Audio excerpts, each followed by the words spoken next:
सावन शुक्रवार की पावन कथा। भगवान शिव और माता पार्वती की महिमा। 14 अगस्त 2026। नमस्कार भक्तों, हर हर महादेव, ओम नमः शिवाय।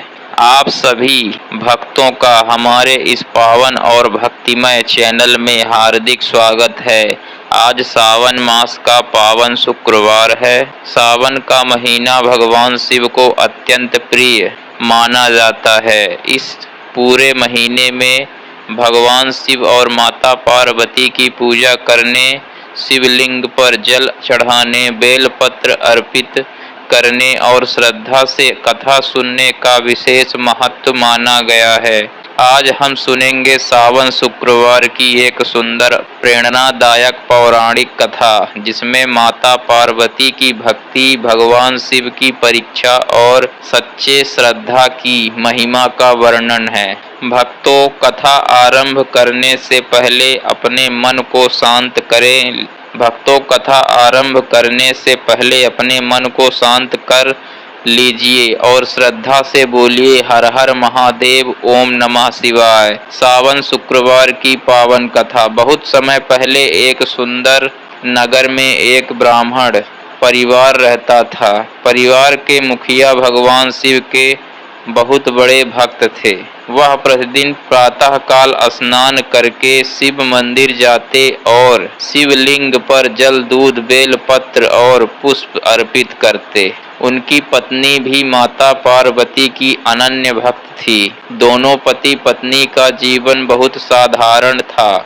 घर में धन संपत्ति अधिक नहीं थी, लेकिन उनके मन में भगवान के प्रति अपार श्रद्धा थी। ब्राह्मण की पत्नी प्रत्येक शुक्रवार को माता पार्वती का संस्मरण करती और प्रार्थना करती, हे माँ पार्वती, मेरे परिवार पर अपनी कृपा बनाए रखना, मेरे पति को सदैव धर्म के मार्ग पर रखना और हमारे घर में सुख शांति बनाए रखना। धीरे धीरे समय बीतता गया। एक वर्ष सावन का महीना आया। चारों ओर हरियाली छा गई। वर्षा होने लगी। मंदिरों में भगवान शिव के जयकारे गूंजने लगे।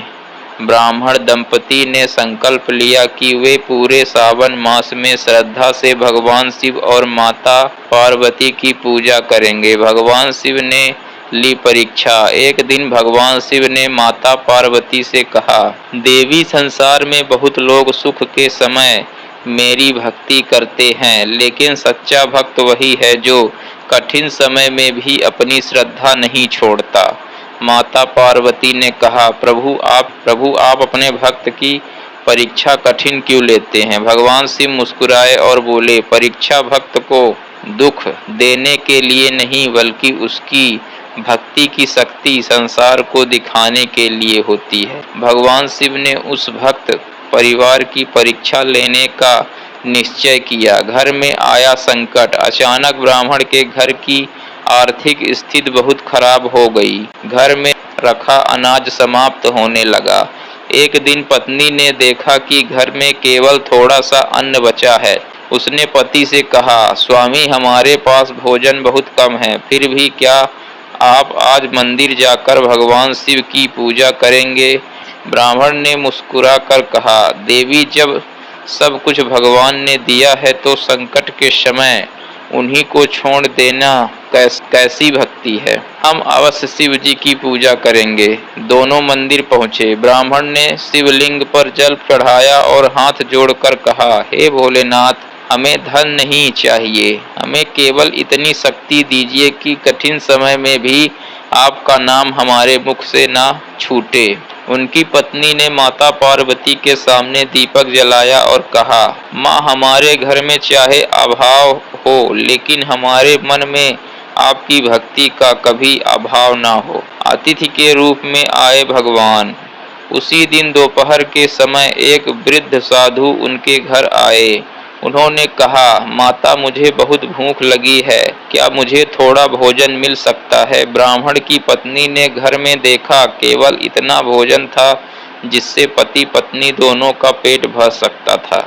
वह कुछ क्षण सोचने लगी, फिर उसने अपना भोजन साधु को दे दिया। साधु ने भोजन किया और प्रसन्न होकर बोले, माता, तुम्हारे घर में अन्न कम है, लेकिन तुम्हारे हृदय में दया और श्रद्धा बहुत अधिक है। ब्राह्मण और उसकी पत्नी ने साधु को प्रणाम किया। तभी अचानक पूरा वातावरण दिव्य प्रकाश से भर गया। साधु का रूप बदल गया। उनके सामने स्वयं भगवान शिव और माता पार्वती प्रकट हो गए।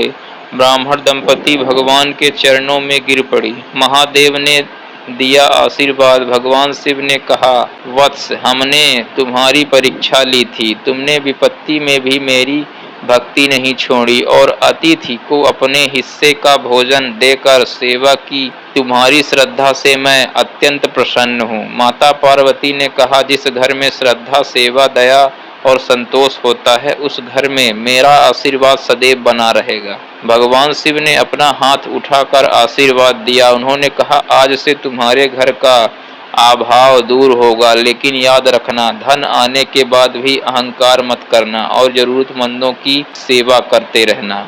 इतना कहकर भगवान शिव और माता पार्वती अंतर्मग्न हो गए। कुछ समय बाद ब्राह्मण के जीवन में सुख समृद्धि आने लगी। उसने अपनी पुरानी भक्ति और विनम्रता को कभी नहीं छोड़ा। पहले की तरह मंदिर जाता रहा और जरूरतमंद लोगों की सेवा करता रहा। कथा से सीख। भक्तों, इस कथा की सबसे बड़ी सीख यह है कि भगवान को धन दौलत से नहीं, सच्चे मन और श्रद्धा से प्रसन्न किया जा सकता है। सुख में भगवान को याद करना आसान है, लेकिन दुख में भी भगवान के चरणों में विश्वास बनाए रखना ही सच्ची भक्ति है। श्रावण मास हमें यही संदेश देता है कि मन में श्रद्धा रखिए, वाणी में भगवान का नाम रखिए, कर्मों में सेवा रखिए और जीवन में संतोष रखिए। भगवान शिव अपने सच्चे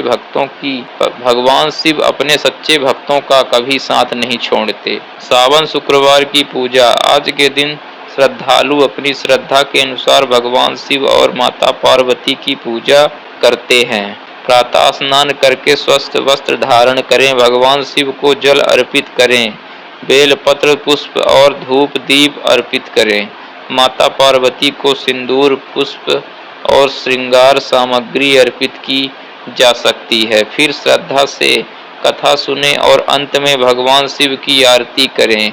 पूजा करते समय श्रद्धा से मंत्र बोले, ओम नमः शिवाय। हे देवों के देव महादेव, आज सावन के इस पावन शुक्रवार के दिन जो भी भक्त आपका संस्मरण कर रहा है, उसके जीवन से दुख और संकट दूर करें। जिसके घर में परेशानियां हैं, उसके घर में सुख शांति प्रदान करें। जिनके मन में चिंता है, उसे मानसिक शांति दें। जिनके परिवार में कोलाहल है, वहाँ प्रेम और सद्भाव स्थापित करें। हे माता पार्वती, सभी माताओं और बहनों पर अपनी कृपा बनाए रखें। सभी परिवारों को सुख शांति और समृद्धि प्रदान करें। हे भोलेनाथ, हमारी सबसे बड़ी प्रार्थना यही है कि हमारे मन में हमेशा आपकी भक्ति बनी रहे।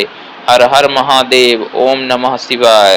तो भक्तों, यह थी आज के पावन सावन शुक्रवार की कथा। यदि आपको यह कथा अच्छी लगी हो तो वीडियो को लाइक करें, अपने परिवार और भक्तजनों के साथ शेयर करें और हमारे चैनल को सब्सक्राइब जरूर करें। कमेंट में श्रद्धा से लिखें, हर हर महादेव, ओम नमः शिवाय। भगवान शिव और माता पार्वती की कृपा आप सब पर सदैव बनी रहे। हर हर महादेव। जय मां पार्वती। ओम नमः शिवाय।